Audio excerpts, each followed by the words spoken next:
Paul Clark, you've been in Georgia a very long time, and you're on the board of FINCA Supervisory Committee.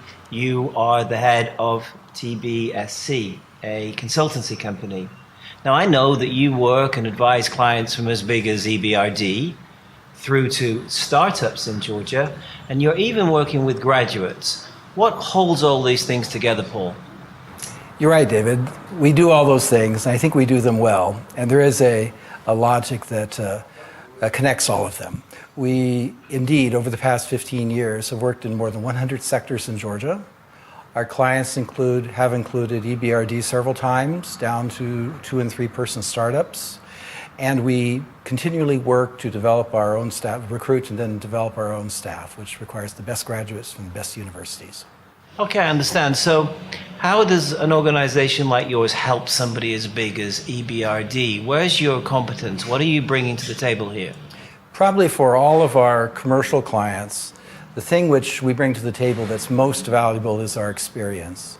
You can imagine that having worked in more than 100 sectors in Georgia, as well as dozens more outside of Georgia before I came here, gives us unique insight into problems that organizations face.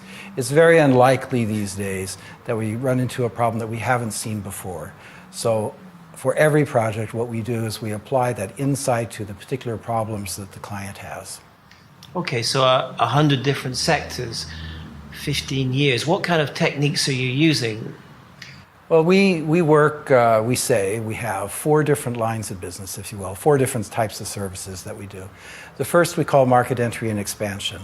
This includes everything from feasibility studies through business planning, business plans, which is different than planning for the business, commercial due diligence for organizations such as EBRD.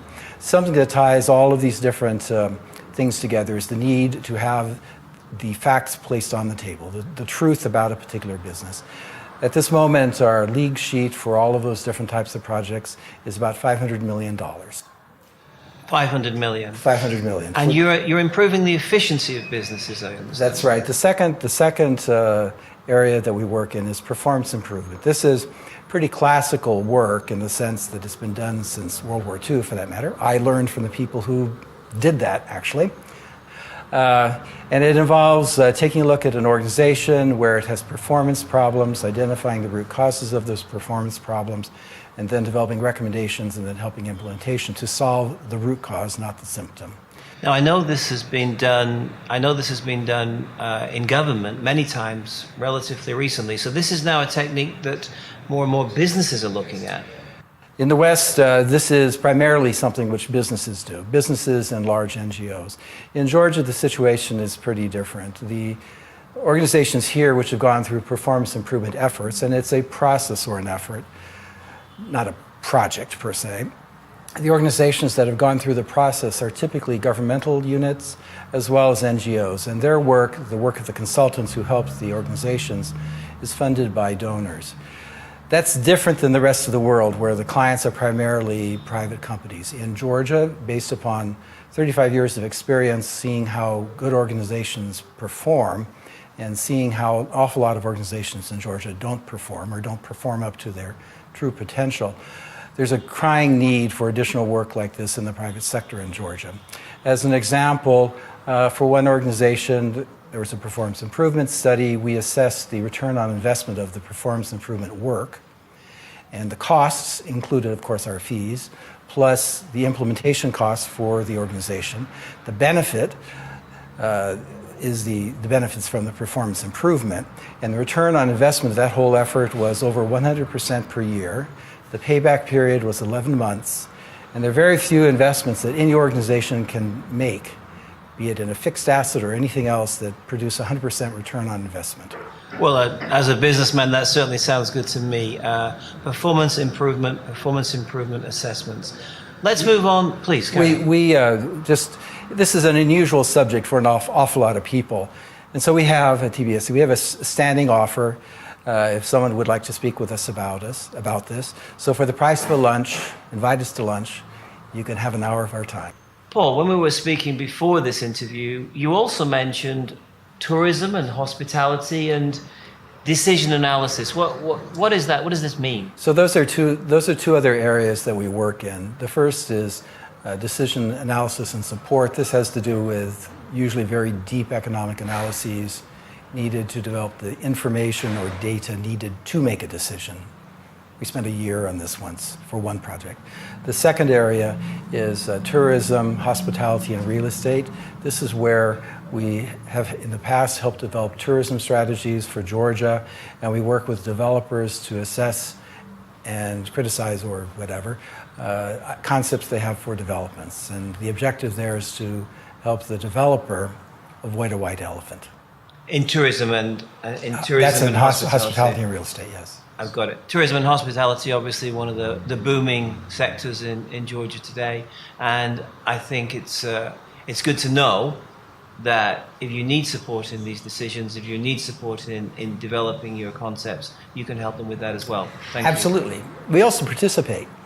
A couple weeks ago, the Georgian Tourism Administration, National Tourism Administration, and the Georgian Tourism Association put on an event in Vardzia. It was adventure tourism, which I participated in. I didn't participate in, my son participated in.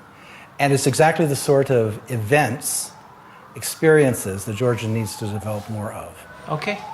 Well, let's move on to the next subject. Take Paul to lunch and he'll tell you what he can do for you in terms of performance improvement. Okay, let's move on a little bit now, because I'm also interested, given your background, given your deep knowledge of both Georgia and large organizations, how does this apply to the startup scene? The startup scene in Georgia today is something that European Business Association is fascinated by. You're a member, but we also have some big companies, like say the post office or some big banks, but we've also now got startups coming to us. And I have to say that's probably the most exciting part of the economy now, that these young Georgians, men and women, are starting their own businesses. How can you help them with that? Well, the origins of my consulting practice a long, long time ago, of course, was with large organizations. And much of my experience, or initial experience at least, is with organizations like that. Of course, now startups are a very evolving and important part of the economy. It's also one that I personally find interesting, as does my partner, Tengiz. And we have found that the insight that we developed over the years, looking at well-run organizations, that's to say more than 100, gives us insight into problems that startups are facing even at the very front end. And probably the biggest one that they face, as we have found, is people have a good idea, but they don't have a business model, which means a way to generate revenue that pays the bill. And so we have a practice of, when people visit us, we'll listen to the idea for an hour, we'll give them our opinion on it based upon coaching, if you will, you could call it that. And then in the fall, we expect to do a seminar on business development methods, business modeling for startups, and that would be done in cooperation with EBA. So business modeling, we'll be working with you on this from the EBA. Also, European Business Association, in a few days' time, is going with Startup Grind for the annual conference of Startup Grind in London. So both EBA, your organization, are taking this very seriously. Probably a nice way to conclude our talk today would be to talk about where it all really comes from, what we all have to think about today in Georgia, and that's graduates. I've been here a very long time. When I worked in Magticom, I was the only foreigner. I'm fascinated when people criticize sometimes the ethic of working. The work ethic in Georgia is very strong. And probably the greatest natural advantage of Georgia, it's not its position, it's not all the beauty in the country, it's the strength of its people, particularly its young people. That is where I believe the country has to build. We have to look at this amazing talent pool of people, probably under 25, who've grown up now with an expectation of getting themselves into Europe, with an expectation of being part of something that's world standard, or the world, that's getting themselves ready for something that's of a very high standard. They're studying hard, they're working hard, but how do they make that transition from being a good student to being a businessman, so that many, many, many years into the future, they can be sitting here like us and looking back and saying, yes, I got that right. I built that business. I developed that industry. How do you make that transition? What are you doing in that area? So one good way for an individual to make that transition is, of course, work for TBSC. And I'll explain why. We have a quite good reputation for doing very good work. All of our work at TBSC is by referral. We don't do any advertising at all. In order to do that on a continuing basis, we must have really good staff. We must have the best staff. And so we invest a lot of time and effort in finding those people, those new hires that we hire each year. We hire 2 or 3 people each year. We go to the deans in 5 universities and ask them to recommend their best students. We talk to all of them. We vet them, test them, and then finally, to the end, we select the 2 or 3 that will join us.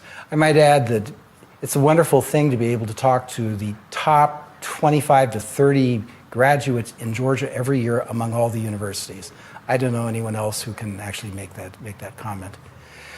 When they come to work for TBSC, we put them through the training program just by working them for 3 years. After 3 years, they typically go to graduate school in either the US or Europe. And they're very successful in gaining full or very large scholarships as a result. Just one statistic, since 2014, there have been 19 Georgians who have gone to the US under Fulbright scholarships. 19. And 3 of them, that's 15%, 3 of them have come from TBSC. Now, I don't know, I'm pretty proud about that because there are fewer than 10 of us. And nevertheless, we produce 15% of the Georgians who go to the U.S. under Fulbright scholarships, which says something about both the way that we select people, we really do find good ones, and the way we develop them. So let me get this right. There have been 19 students who had full Fulbright scholarships since 2014, and 3 of those have come from your organization, and they've often got full scholarships. I think that is an important statistic. I think it's important in the way that you've said that your organization has not only had success in that area, it's also worked in more than 100 sectors in this country. It's been doing it for 15 years.